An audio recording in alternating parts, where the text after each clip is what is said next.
Well, the time is just gone 9:42 a.m. as we continue with our broadcast into the second half of this morning's edition of News and Views, and as we head towards closure, and our focus now shifting to Lebanon, where the president of Lebanon has ordered the army to confront Israeli forces.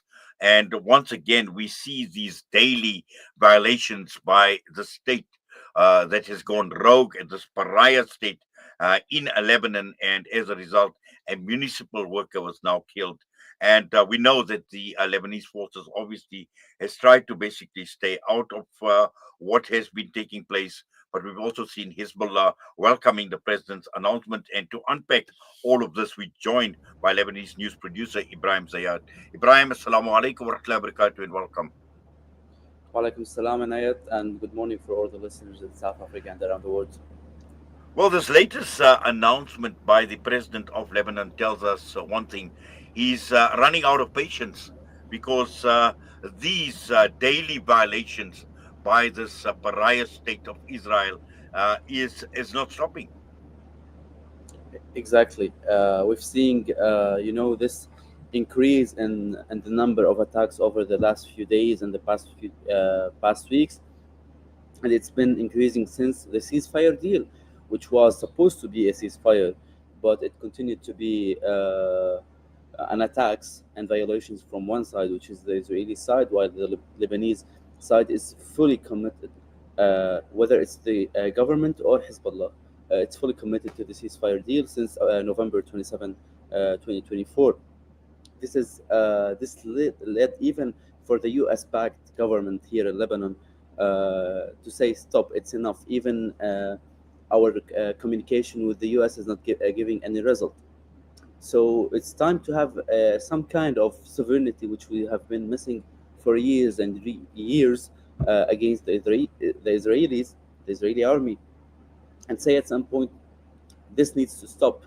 The daily killing of civilians, which is without any response from the Lebanese side, has come to an end. Especially that what happened yesterday when they entered at the down to a building of municipality in Blida village in South Lebanon, and they literally killed a worker, an employee, while he was sleeping. They entered to him. They entered 1 kilometer exactly into the Lebanese territory and killed a municipality employee.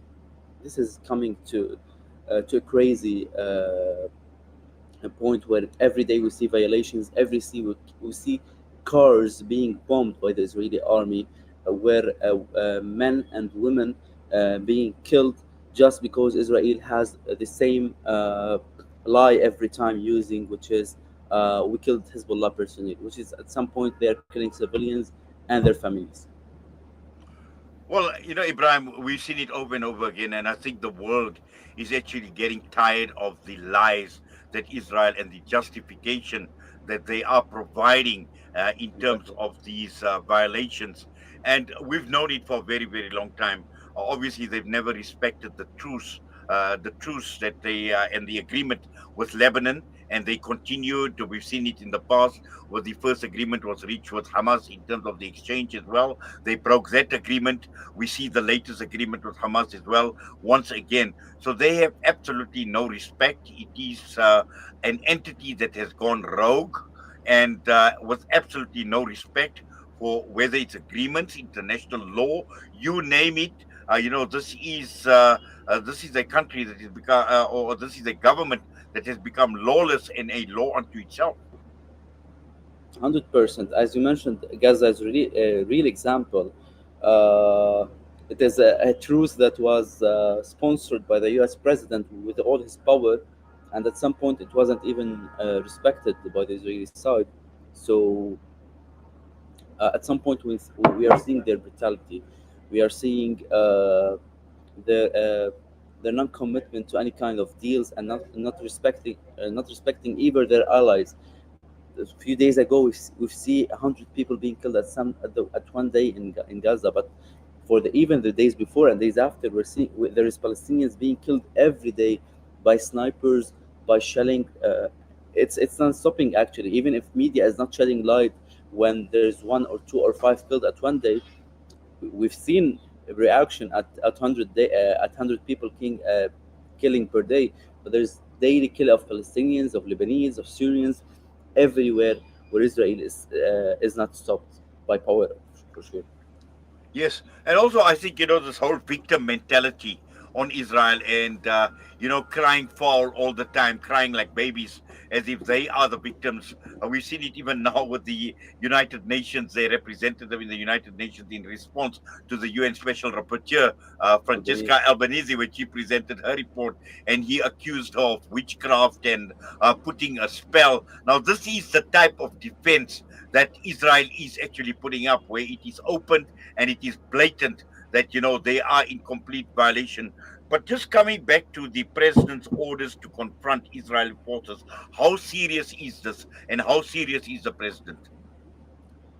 From the first look, the president looks very serious, especially that he is considered a U.S. ally, and it's the first time that he's raising his voice to this level. To know how much it's serious, this stops on how things will be actually on ground, and this has to be tested in the next violations of the Israeli army. For now, let's be real. Even if we want to respond, Lebanon wants to respond. At some point, the Lebanese army don't have the sufficient power to respond, and it will be hard for any to enter in any long time war with the Israeli government. But at least from the first look, this is considered a good point, a good announcement, considered where the Lebanese president stands, his allies, even internally or the foreign allies, and uh, and takes a good response to the all calls in the past few days for direct negotiations for Israel, and some goes wide for peace and normalization of relations between both countries. I think this needs to be tested on ground, how things will go on. But from the first look, as I mentioned, it's considered a progressive, uh, uh, stand for the Lebanese president.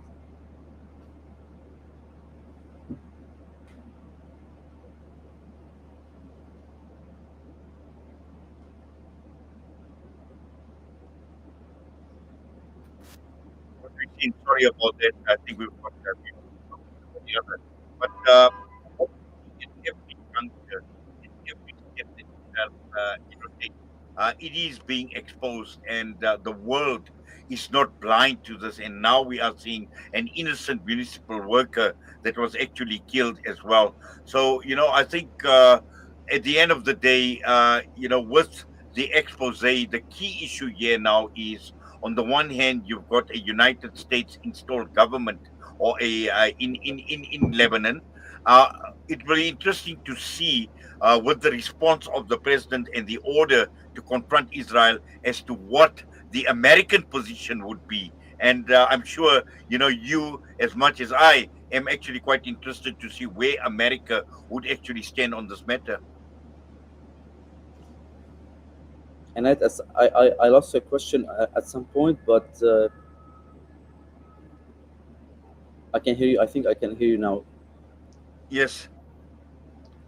I think possibly there may be a bit of delay. There has been, inclement weather here in South Africa, so I think we are having a slight problem actually because of the weather conditions.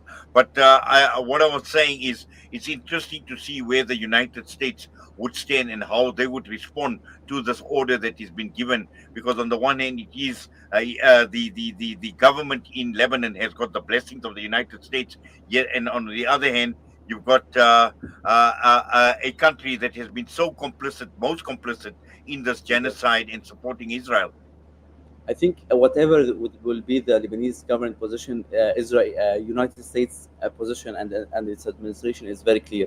The whole time, before and after, we know how where they will stand. It's clearly near Israel and with Israel, and even we know last year in this similar days in October in 2024, we've been in a war with Israel, and Israel was committing daily crimes in Lebanon, and the U.S. Position was very clear. We'll continue to support them. Literally, Lebanese people was being killed by U.S. by American weapons. So whenever things go to any level of war or peace, we know that U.S. will be always backing its Israeli ally. Well, Ibrahim, let's leave it at that. But as always, we do appreciate you taking time out. Jazakallah Thank you for your so time. much. Assalamu alaikum. Walaikum salam. Thank you. Ibrahim Zayat joining us, Lebanese news producer, against the background of the president ordering the army to confront Israel, and once again reiterating and reinforcing the fact that this country and this entity, this Zionist entity, has got absolutely no respect whatsoever for anything, for any law, for any agreement, whatever it is. They have gone rogue, and it is a pariah state in every sense of the word. And with that, we're going to go for a break, and we come back. Next up, we'll be fired up with Hafiz Imran Chunara.